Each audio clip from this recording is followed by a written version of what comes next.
Hello, welcome to Tinge Ginge. Today we're going to be doing something in the workshop. Now if you follow me on Instagram, you know that I've been doing loads and loads of work. I've been making sort of small little lures like this, working on things like this, which I'm really happy about. Yeah, I've not done anything like this before. I've not done any sort of spray painting or anything like that. And I think for something like this to come out the way it has, I'm really happy with it, to be honest. And it's just making me want to make more, to be honest. I sit indoors and thinking about designs I can make, different shapes, different patterns, and yeah, I thought rather than me sort of keep making them and not recording it, I'm going to have a little go at making one for the camera, spraying it, and sort of showing you how I do everything basically. But yeah, so this is the second one that I've spray painted. It's turned out really well. I'm really happy with it. I'm sort of finding my own way, my own feet. I've watched loads and loads of different YouTube videos of how people make lures and things like that, and I just want to sort of use their information but sort of use my own information as well, things that I know that I've done in the past, things like that, and just sort of put it all together and make my own stuff basically. So we're going to be working on, I'm not really sure what it is going to be, to be honest. It's just going to be whatever I decide to make. Again, I'm not going to be making anything that's going to be amazing. Obviously I am just starting out, so if this is the baseline, then the more I practice, then who knows what I'm going to be able to create. But today I'm going to be using just a standard bit of wood. It's nothing special. I've been making an outside tortoise enclosure for my two Soulcat tortoises that I have, and this is basically just some leftover wood that I've got from building the frame and that. I will be doing a little update video. I've not actually filmed any of it, to be honest, just because it's just a case of I'm making the box. Once I've made the box, I can talk through what I've made, and then I'll probably just show you all the heating elements, the door, the lid that lifts up, how I'm going to be doing the flooring and things like that. Just because I do have the tortoises indoors at the minute and they're just getting too big now. It's not fair to keep them cooped up all day. The weather out here is always miserable and cold, so we can put them out for a few hours max if we want to put them out, but it's just not good. So I want to build them a little house outside just so they can have that sort of heat. So if they want to come out for a few minutes, have a little munch on the grass, do whatever they do, they can just go straight back inside basically. So yeah, that's coming, but obviously the weather at the minute is sleeting at the minute. It's absolutely horrible outside. So that's going to be a video coming down further down the line. But yeah, so today I want to work on a lure, sort of show you how I sort of go about making stuff, things like that, and hopefully we can come up with something half decent. So I've got my piece of wood, I just cut out, it's probably about, what, I don't know, 15, maybe getting close to 18mm thick. To be honest, I'm not too worried about the bait being too thick. As I've said on some of my previous videos, I like my baits to be quite thin, and I like them to be quite small as well. For me, in my own personal experience, I've just had better luck on smaller lures than I have on larger lures. I will be making some larger lures eventually, but I'm just going to stick to the smaller stuff basically, just because I feel a little bit more comfortable using the smaller stuff. I know the bigger stuff is probably a lot easier to make and a lot easier to paint, just because you can get a lot more detail in basically, but with the smaller stuff, I don't really want to be going sort of much bigger than what I have with this lure. So what I'll do is I'm going to quickly draw something up here, and yeah, once we get it drawn, we'll cut it out and we'll show you the rough shape.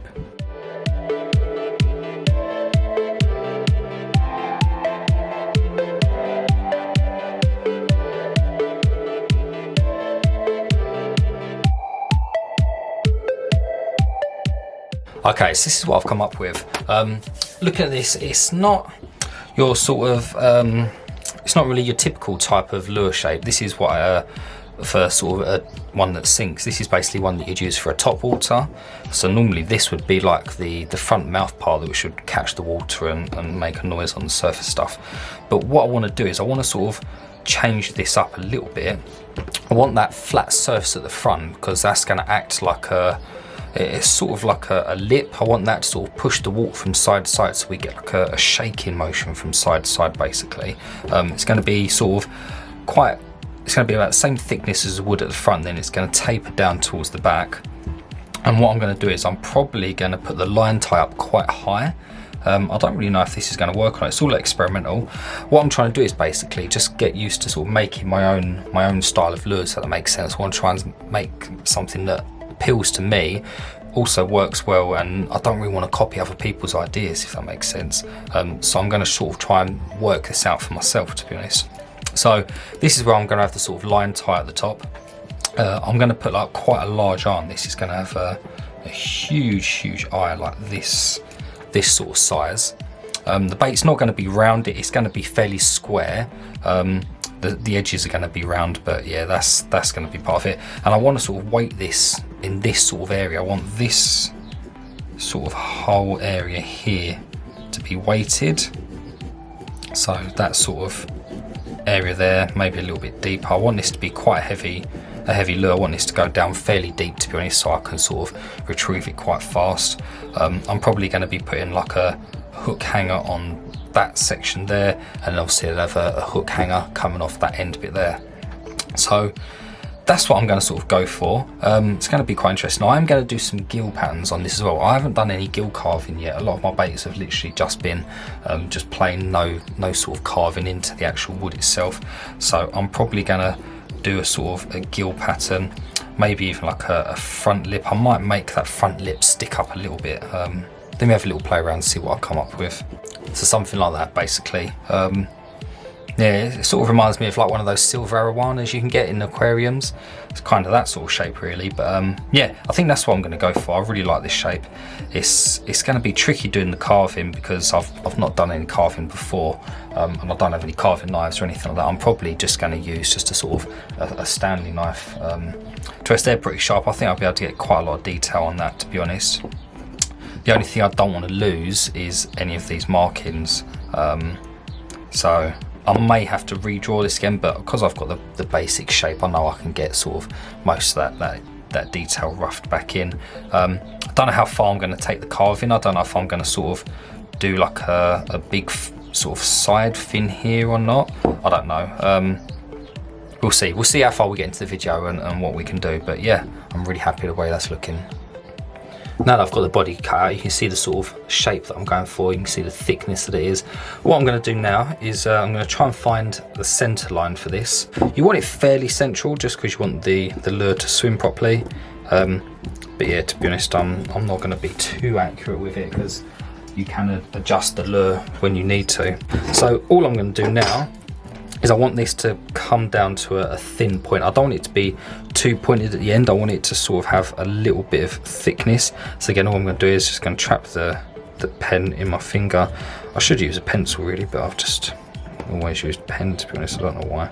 Even when I'm building stuff, I've just always used a pen. But yeah, so that's going to be the sort of where it tapers out to. Then all I'm going to do is I'm going to draw a line sort of curving round all the way around to these 2 points. You can't even see that. Curving around from the front all the way to there, and then that's going to give me the sort of the shape of the bait that I want. I'm just going to freeball it.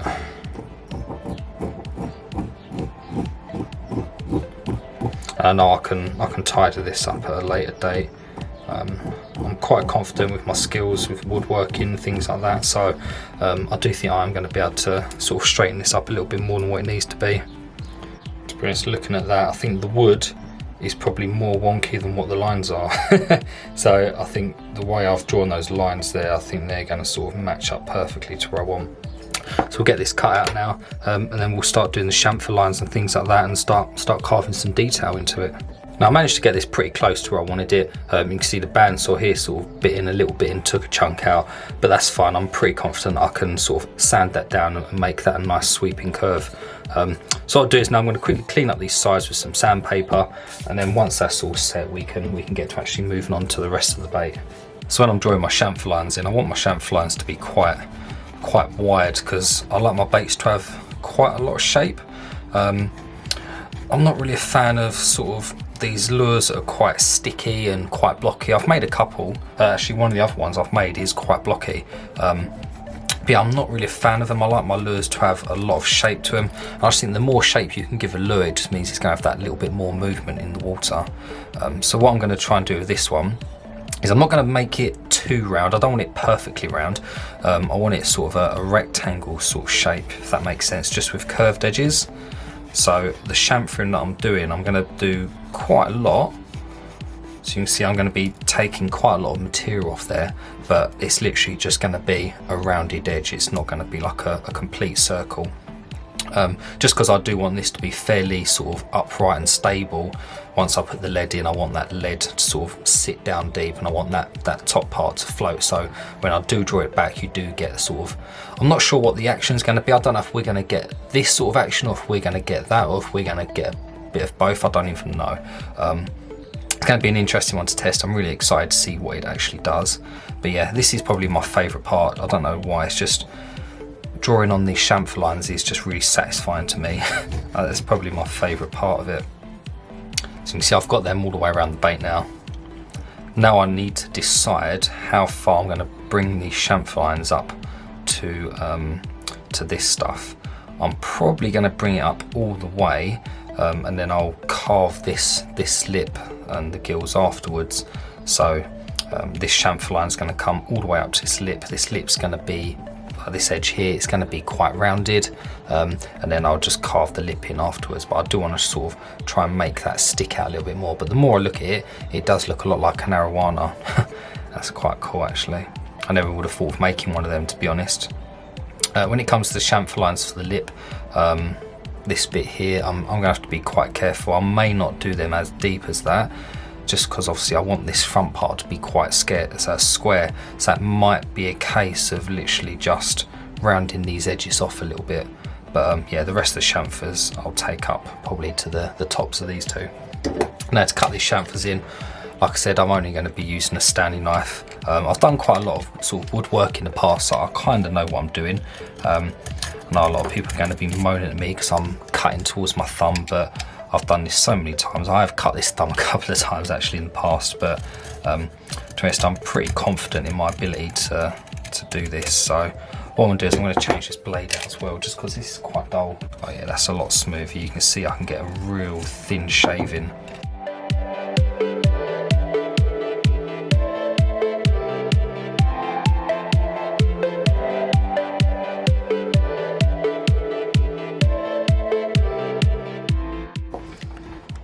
So now that I'm sort of finished on the bottom part of it, I've gone right up to this bottom part here, just because I do want this to be fairly smooth. I've had a little bit of tear out on this as well, just where I've been going against the grain. Tear out just means that more of the wood sort of splinters away than you want it to, but I can sand through that. It's not an issue, it shouldn't affect it. So now I'm coming to where this top lip is at the top. I want to make a score line just along that part, just so that when I do cut this bit all the way down, I'm not going to be taking off this material of the lip. I want this to stay there nice and square. So I'm just going to sort of take the knife, I'm just going to use like a gentle pressure, I'm just going to sort of seesaw the blade down to where I drew those lines. Be nice and careful because I don't want to split the wood. So you can see here, if I go with the grain, I can carve quite easily. Don't really have any issues. It's just when I go against that grain that I tend to get that tear out. So it's just about being patient with the wood. Don't rush it. Don't try and take too much off at once. You can see I've got like a little splinter there of a little divot that I can hopefully fill. I've got that divot in the wood there anyway for where I cut with the bandsaw. I can fill that with some super glue and some baking soda, so that's not going to be an issue. So all I want to work on now is just getting this piece of wood hopefully to stay in place while I carve it. I'm going to have to carve towards myself for most of it. I do want to try and take this end piece out without chipping away too much of the wood. So you can see as I'm carving as well, I'm holding the bait fairly tight. I've got my thumb where the blade is going to go, because that's just how I'm sort of getting my counter pressure when I'm drawing that knife down. But I'm also using my other thumb to support my hand here. So if this knife does slip, hopefully this thumb should catch that blade basically. That's just what I've sort of taught myself. You get into your own habits really. You start doing things in a certain way that sort of suit you. You can see as that blade comes through, my hand is getting stopped. It's like a little buffer there. So it's all about making things as safe for yourself as possible. Don't hurt yourself at the end of the day. So now I've got that bit done. I'll probably chuck some super glue on that bit that I've torn a bit, and that should just hold that in place when I'm sanding and things like that. But it's really forgiving wood. You can make a load of mistakes like that, as I was saying, you can make a load of mistakes and you can fix them. So you can see I've just chipped that piece off. I don't even know where it's gone. It's under the bench somewhere. Where are you? Right, I found it. Oh no, that's exactly what I didn't want. So obviously I didn't score down. Actually, looking at that wood now, I can see that even though I scored down to that line, that tear out just went a little bit lower than what I'd scored basically. But I've managed to retrieve that tiny piece of wood. So what I'm going to do is I'm just going to finish off trimming like I was, and then I'm just going to take some super glue and I'm going to stick that on. So I think that'll be fine. Oh, that made me jump as well because I wasn't expecting it to split that quick. But yeah, what I'll do is I'll just super glue that back in place, and this plate's going to be sort of sealed with super glue anyway, so there'll be a layer of super glue over the whole thing, sort of sealing the wood, and then it's going to get an epoxy layer as well. So I'm not too worried about this. As I said, wood's very forgiving. You can make quite a few mistakes with it, and you can sort of fix them at a later date, whether that's adding material or taking more away. It's an easy fix basically. So I'm just going to put a little bit on there first, just to try and, and I've stuck my fingers together. So I've just put a little bit on there to begin with. But yeah, as you can see, I've got that glued in just on there. You can see what I mean, like I didn't want to go all the way to the lip. I will round this tip off here. I will round that off a little bit, but I want that to be as, I'm stuck to the wood now. I want that to be as sort of blocky and square as I can get it basically. But I think that's going to hold. I think that's going to be okay. So now it's just going to be a case of trying to not do that on that side and try and get this bit whittled down. And boom, there you go. Right, I managed to get that bit there carved in nicely without actually being flicked off across the floor. But yeah, I just cut a little bit deeper on there just to make sure that it didn't split. So now I've got to this stage, what I'm going to do is I think I'm going to round the bait off first, get all this sort of smoothed down, get that to the sort of shape that I want it, and then once I've got that sorted, I can start sort of carving in a little bit of pattern.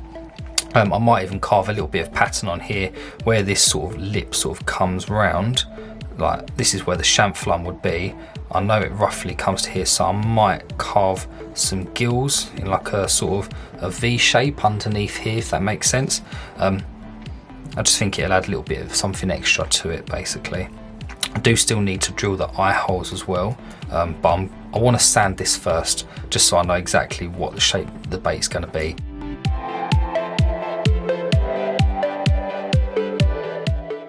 Now I've been sanding for probably about, I don't know, 35-40 seconds, and I don't know if you're going to be able to see the profile on this, but you can see already how it's sort of starting to take that rounded shape compared to the other side. If I can just get the camera to focus on that, you can sort of see the difference there. This side is sort of a little bit more rounded rather than this blocky square. And basically what I'm going to do is I'm just going to do that all the way down the outside of this. Right, I've now finally got all this smooth. I'm really liking it. I like that little divot that's there as well. I'm really into that. Smooth this lip out a little bit more so you can see it's not as square as what it was.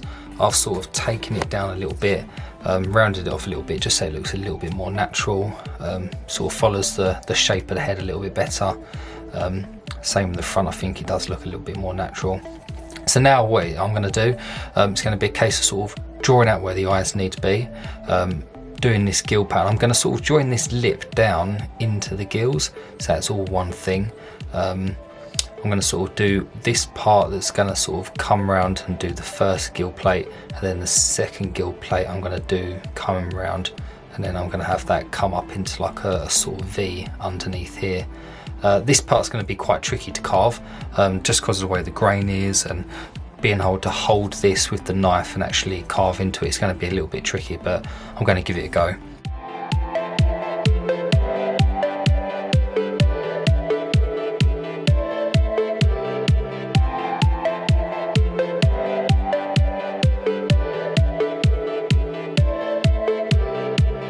But there you can just see I've marked the wood there of where everything's going to be, so I'm just going to do that on the other side.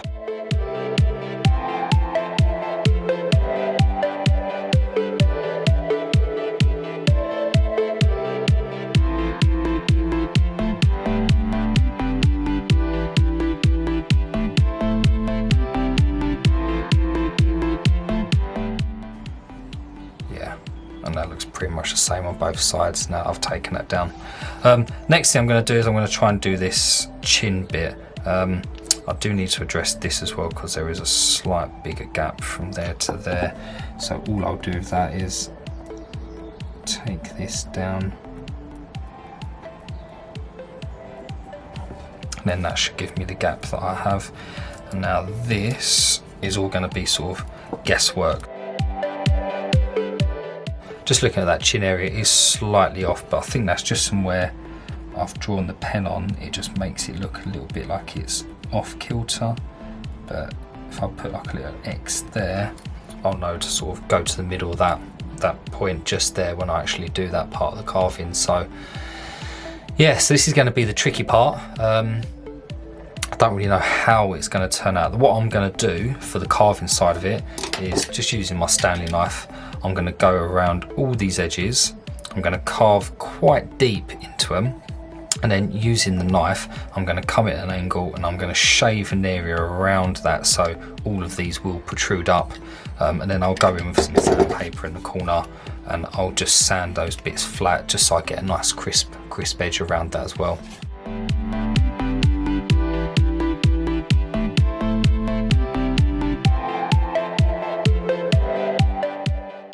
So I've finally finished sanding. I've gone down to like 120 grit just to try and make it really smooth, to be honest. There's still a little bit of work I need to do on it, but I think for now that's probably as far as I'm going to go with the sanding. See, I've got all those details carved in around the gills, things like that. I've got them quite pronounced. There's a little bit of stuff here I need to sort of fix, but I'm hoping I can sort of, I'm going to use super glue to sort of seal this and use it as like a surface primer, if you like. I'm hoping that will sort of fill in a few of these little gaps, and then once I sand it down, that'll be completely gone. But yeah, I'm really happy with the way it's turned out. It takes a lot of time to do it, and it all depends on how much detail you want to put into it, really.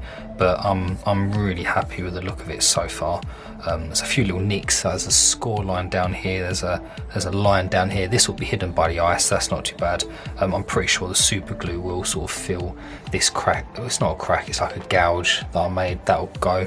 And yeah, once I get it all super glued together, I think it'll be a lot better. So before I super glue this, what I'm going to do is I'm going to put the end hook tie just in, and then what I'll do is I'll be able to hold on to it with the pliers just while I'm super gluing it to just sort of stop everything getting glued together. So all I'm going to do for super glue for the hook tie wires is I've just got some of this steel wire that I'm going to be using. I'm just going to chock that up in the drill, and I've also got a little Allen key that I hold on to, and I sort of use that as my gauge for how big I want my hook ties to be. So what I'll do is I'll take a piece of this wire, I'll pull that off, then I'll just bend this wire over roughly to where it needs to be, make sure they're both sort of touching, and what I'll do is I'll put that in the end of the drill, tighten it up so that's sort of in the end of the drill like that. Then all I'm going to do is I'm going to put this Allen key on, and I'm just going to basically twist until that's nice and tight.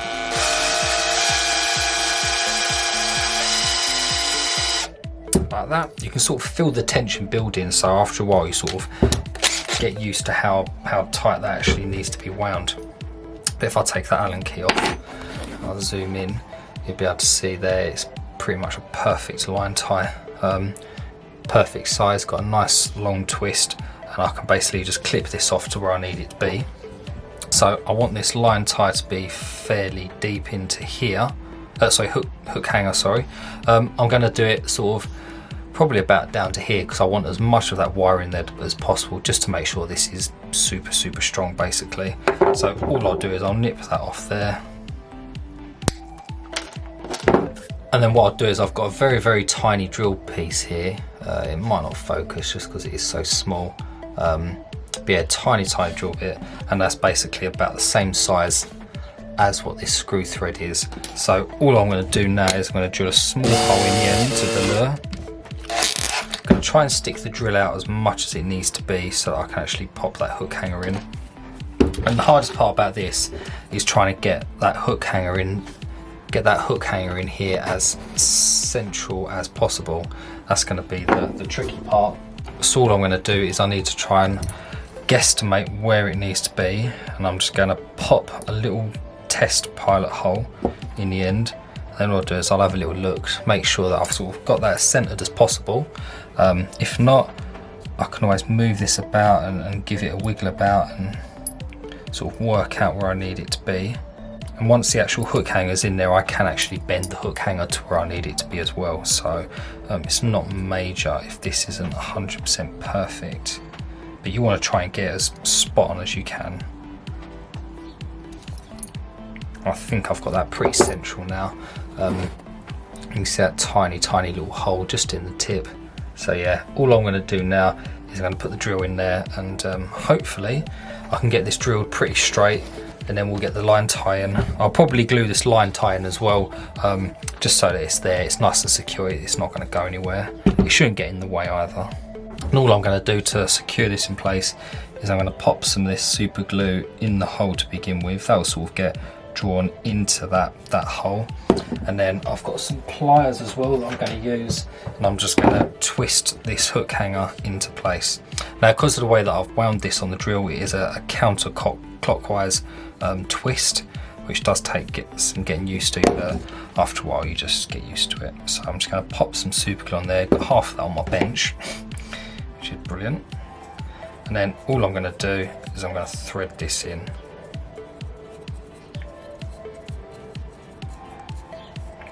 And try and get as tight as I can, get that line, that hook tie nice and deep in there, and that's pretty much spot on, that's pretty much central. You can adjust it a little bit if you need to, but to be honest, that's something you can do at a later date. But yeah, I probably need to twist that a little bit more. And that hook hanger is pretty much in there, so if I can get it focused, you can see that's just hanging off the edge. Once I get the clear coat on this, it will fill in that little bit of a gap where that ring is, so I'm not too worried about that. But it's pretty central, as you can see.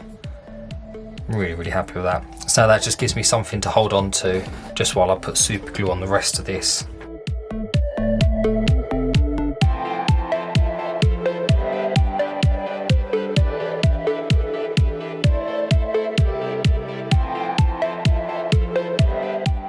Now that glue's set, I'm going to start thinking about putting the lead in the bottom.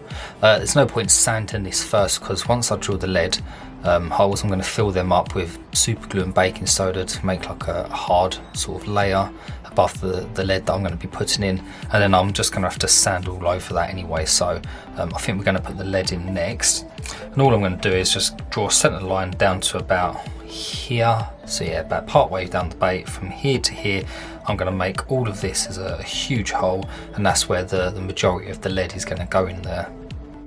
And that's the bait drilled out. Now I should have used the drill press for this, but I just couldn't bother to set up really, so I just used a hand drill. I had to do 3 separate holes, and I just used a knife to join them all together. So it's a pretty decent size hole. I'm hoping that's going to be enough lead that's actually going to get this to actually sink down. So the next thing I need to do now is I need to make another one of these hook hangers, and I need to place that into the bait and secure it first. So it's probably going to go about there, and that's just because where all this lead is going to be, I want to put the hook hanger in place first, just so it makes it a little bit more secure. It just means I don't have to drill through the lead then, which can be quite dodgy. So yes, we're going to get the hook hanger drilled in, put that in place, and then we'll start filling it with lead.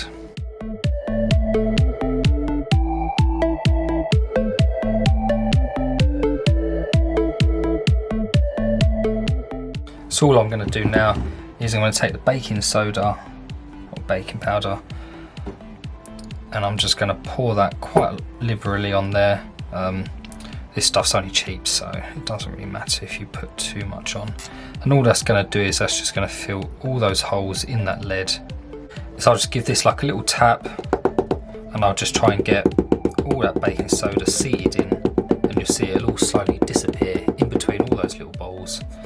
And that's just sinking down to where it all needs to be, just to make it nice and solid. And I'll just do that a couple more times. I'll get a bit more baking soda on there, and all I want to do is I want to build this up. From where I've drilled that base away of the lure, it's gone quite flat, so all I want to do is I want to build it up with the baking soda to begin with, and that's going to basically be the belly of the lure. So all that's doing is it's just acting like what the wood would have done. So I'm just going to go over, I'm going to scrape any excess off, because this stuff is quite hard to clean up once it's on there. It's quite solid, so you want to try and be as neat as you can with it now, just to sort of save yourself some time in the long run. So once I get to this stage, all I'll do is I'll sort of pat it down with my finger. So I'll put a couple of drops of super glue onto this, just to sort of secure all of this in place. You see the super glue sort of soaks right in. You can get quite a lot of this super glue sort of spill over onto your bait, so you do, if your super glue is extra thin, then just be careful with that. So I'm just going to let that super glue absorb into that baking soda, just to sort of secure all that in place, and then I'm just going to keep building up the layers until I've sort of got this belly rounded to where I wanted it to be. Right, so everything's sanded now. It's dead smooth. The grains come out really nice on this actually, but yeah, that's all dead smooth on the bottom there, as smooth as I can get it. I can't feel any rough edges. Once I do the first layer of paint on this, you will actually see all the imperfections, but I think that'll all get hidden eventually. But yeah, it's really smooth now. It's all completely sealed, so I'm going to quickly get it in the pool and give it a little movement just to see what it actually does in the water. Really excited, can't wait to see it. So I really hope it has a really nice action, but we will see. So we had a bit of a trouble with this lure. Once I've got that initial line tie, you'll notice there's quite a few line ties, and I've got one on the front and I've got 3 on the back.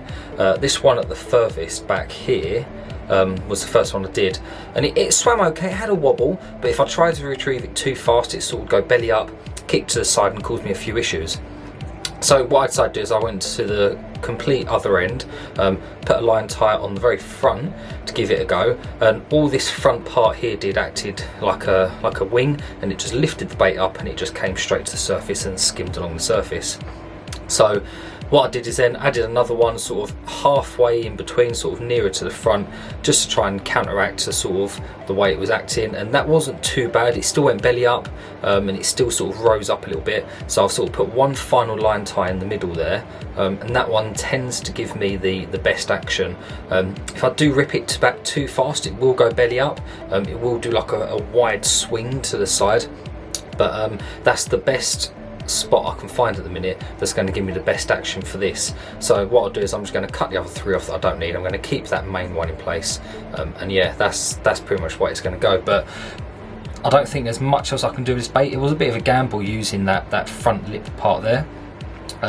Normally you have those on like surface baits that skim across surface and chuck water, and yeah, I didn't really know how it was going to react when it was a sinking bait.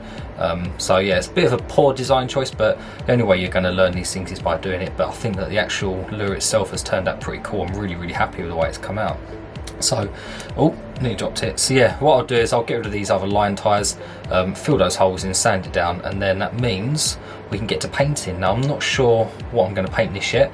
Obviously I've done it in the style of an Arowana. That's just the way that this has turned out. So I might try and do a paint scheme like that, but I don't have the right paints to do that. So it may not look exactly like it, but I'm sure we can come up with something that looks half decent. And also, I've got this other bait. I've been working on this bait for quite a while. This is just another little sort of, it's like a crankbait style sort of bait. Yeah, this is I'm going to paint as well. I've not tested the action of this yet. This is, again, it's just another sort of prototype that I'm messing about with, just sort of a different shape, if you like, something a bit different.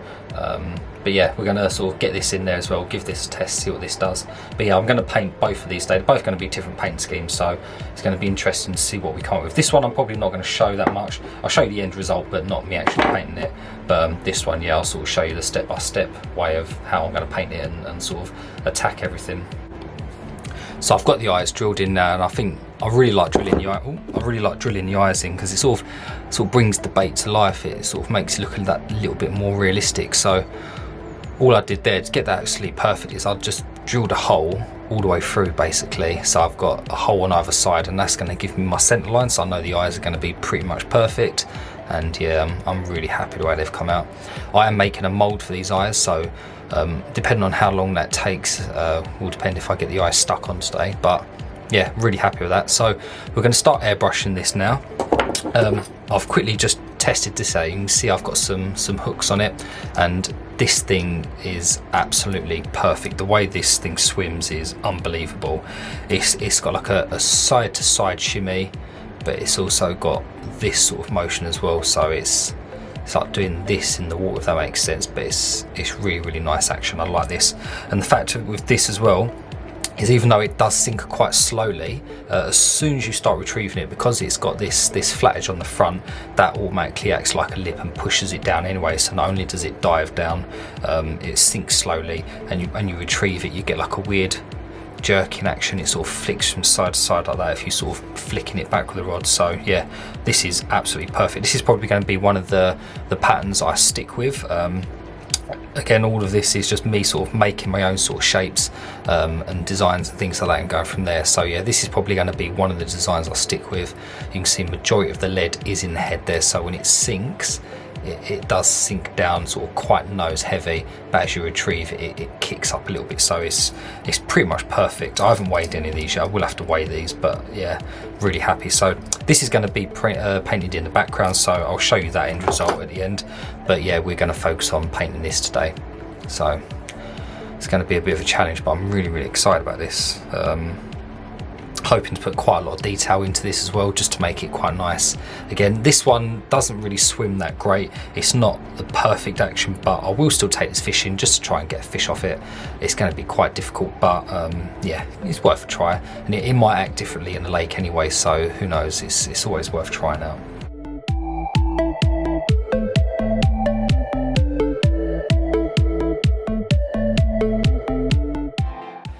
So I've kind of missed a few steps out. I've gone a bit crazy down here. I got very excited because I've been using this, I've been trying to get scales on my baits, and I've been really struggling. I've managed to come across this mesh, which is pretty much spot on for what I want. It stretches perfectly.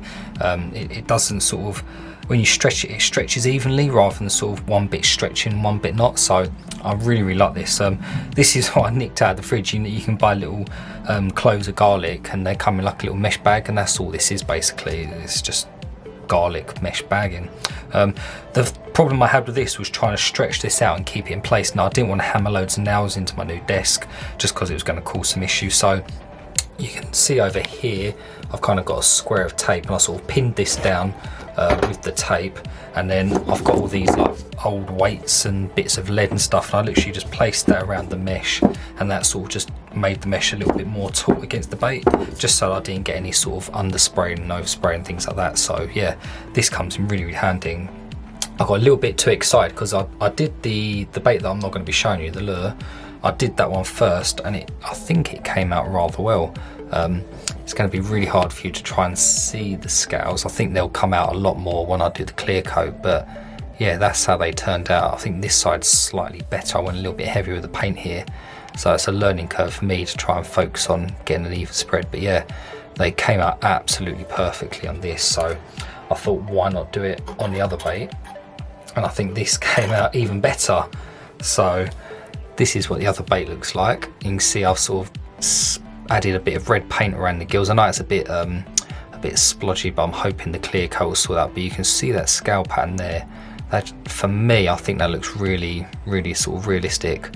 Not that this is sort of realistic in any way, but yeah, the way them scales have come out, they look at that. They look so real. If I was to hold this like this, you'd probably think I was holding a real fish. It literally does look perfect, and I'm really happy that it's managed to come out like that. So all I've got to do now is clear coat. I'm going to be adding some other stuff to the clear coat just to make it stand out a little bit more, because both of these baits are sort of a blue, silvery, purpley sort of colour. I've just got some old eye pigment makeup stuff here that I've nicked from the other half. Really like this stuff actually. It's a really nice purple, and it's got like a little bit of glittery shine to it as well. So I'm going to add a little bit of that powder to the epoxy I'm going to be using. I've also nicked this, which is some sparkly nail varnish, and I've used this in quite a few of my other baits. If you've seen this one that I've posted on Instagram, you can see it's got all that sort of flecking and holographic effect down the side as well, some in the belly, and I really like that because I think that's just going to give it a little bit of extra flash when it's in the water, just to make it stand out for the fish to see, especially if you're in sort of dark, muddy water and stuff like that. I think that's definitely going to sort of make it look that little bit better. Now I do need to make some eyes.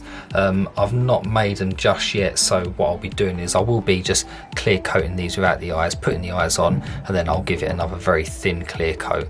That'll just add a little bit more dimension to the bait as well, but I'll probably be posting these on my Instagram at some point, so if you want to see what they look like with the eyes on, go over to my Instagram and have a look, because it'll be posted up there after this video's out.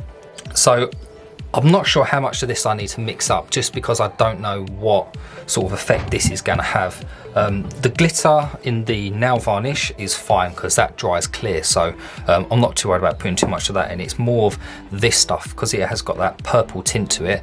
I don't want it to sort of add too much purple to the bait, if that makes sense. I mean, this has got like that purpley pink look, and there's some blue and stuff on the other lure, so I don't want too much of this, but then I'm going to be mixing up quite a lot of epoxy, so I'm just going to sort of play it by ear. Once I start mixing the epoxy, it's 5-minute epoxy, so that's going to set pretty quick, so I do need to be fairly quick with this.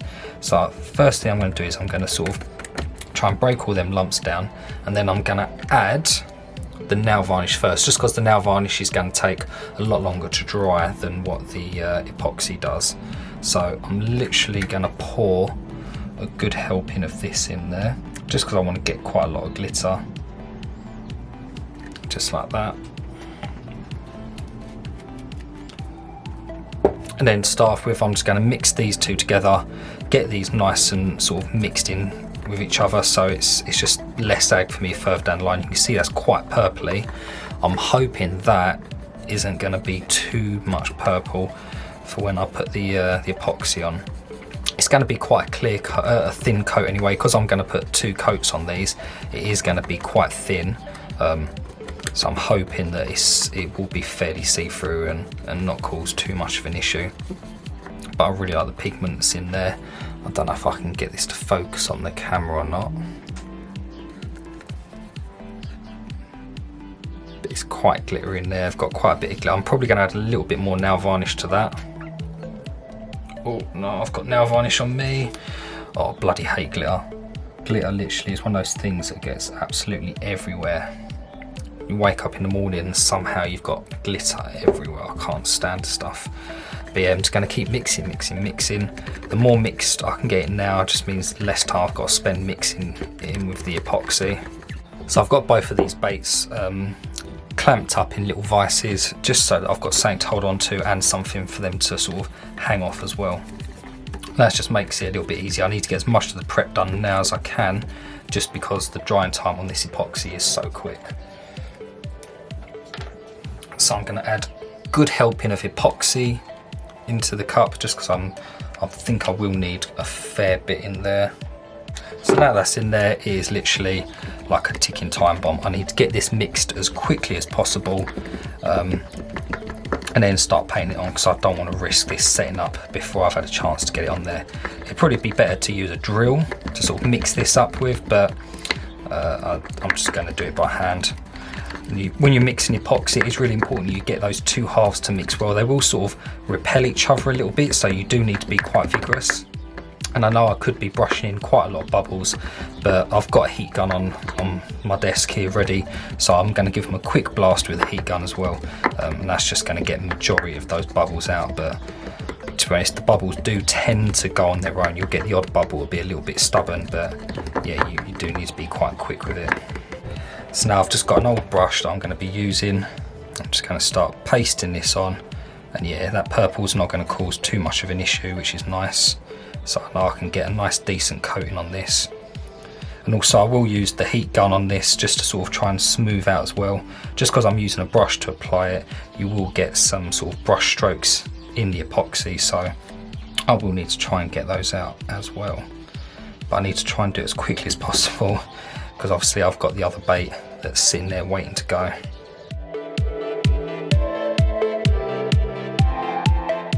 One covered now, just because it is starting to set up. I can feel the mixture is getting quite thick.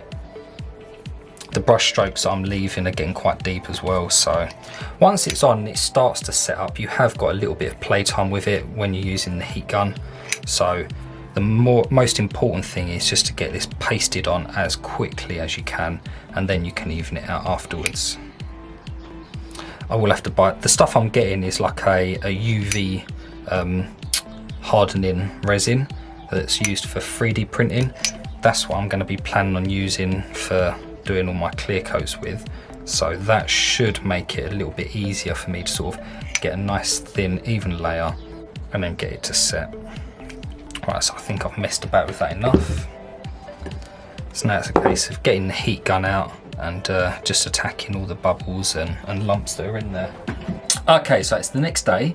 I wanted to give these a bit of time to cure just so that I'm not sort of putting fingerprints and marks inside the actual baits. So now we're going to have a look at them, just see what they look like. I think I've gone a little bit overboard with the purple pigment that I used. It's just washed out a lot of the pattern. You can still kind of see it, but I think that just put too much pigment on the sides just to wipe out a bit of that scale pattern up in. And I think I might have cooked the epoxy resin a little bit too much. I used the heat gun just to try and get the bubbles out, and I think I sort of got a bit too close with it because the epoxy coating has got like a little yellowy sort of burnt tinge to it. Whether, I don't think my epoxy dries that colour. I think my epoxy's fine, and I think it is. I just went a bit too crazy with the heat gun, but they've turned out okay, so just check these out. So this is how that little silver Arowana pattern's come out. You can see it's very purpley. You can see what I'm talking about if you look along this sort of bottom flank here. You can see there's like a yellowy tint there. I think that's where I just sort of got the heat gun a little bit too close and just cooked that. But apart from that, I think the overall look of it came out really well. I'm really happy with the colour under the gills. It's sort of, I didn't want to make that too neat because I wanted it to look like it is actual gills, so it's a little bit more realistic. And you can kind of see those scale patterns on the top there. I love the top of it. I think the top of this looks absolutely pucker. Look at that. All that purple on the top there, all the glitter and stuff like that. I think that's turned out really well, but it has washed out the sides a little bit. And it's the same with the other side. So you can see there at the back here, it's got like that yellowish tint. I think that's where I've, again, cooked the epoxy, but the scale pattern on the top looks absolutely amazing. I'm still happy with the way this has turned out. I love that top part there is absolutely incredible for me. I really, really like that. But yeah, so that's how this one's turned out. I don't think it's a complete failure. Again, I'm still learning, still sort of going as I go. But this is the one that I think I sort of overdid. So you can see all that scale pattern on the side is almost pretty much gone. And again, you can see on the bottom there, it's got like that all the way over. It's got like that yellow tint to it. And again, I think that is where I've overcooked the epoxy. But you can still see the scale pattern along the belly. Same on this side. If I turn it over, you can see on this side, it's not coming through on the camera, but you can see slight scales along the top. But you can see there's some sort of scale pattern on the bottom bit. You can see that middle part is just completely purple, completely washed out. Again, I don't mind that. I think it still looks pretty decent. I really like that. It's faded in down to the base really nicely, so I'm quite happy with that. But it's not what I wanted. So now that I've got my scale material that I'm going to be using this stuff, I know how I'm going to get nice scales. It's just a case of sort of learning and figuring out what I need for each thing. So that's basically what I've got for you. I know this is quite a long video.